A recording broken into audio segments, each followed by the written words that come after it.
Can you explain briefly what the idea of fraudulent conveyance is and how applicable it was beginning with this? And I would say in addition to that too, there was almost like a comical aspect to this. You know, that might not be the right word, but I was sort of like mentally rolling my eyes when you'd see like, oh, the new structure, and it just kept getting more and more ridiculous. Yeah. So yeah, if you could talk about fraudulent conveyance and just sort of overall, this like really was pushing the boundaries, I think.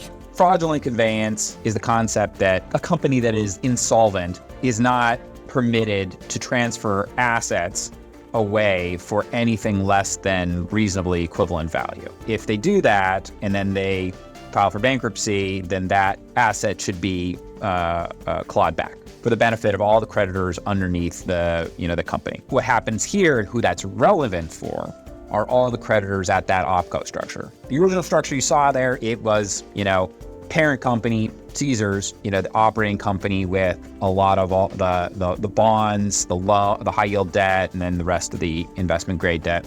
And then the propco that has the CMBS debt. But ultimately, all the assets are together and all the creditors at opco would get the protection of the excess value of the real estate in propco were the company to file for bankruptcy and all the CMBS recovered. What started to happen was Apollo, led by Mark Rowan and his lieutenant, David Samber, were ultimately the architects of this brilliant strategy to okay, the company is struggling under the weight of an enormous amount of debt, and we're not going to get more money to invest in the existing structure right now.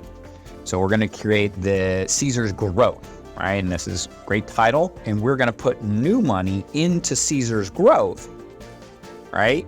And we are going to move the best assets or some really valuable assets that we believe with additional investment can float all the boats, right?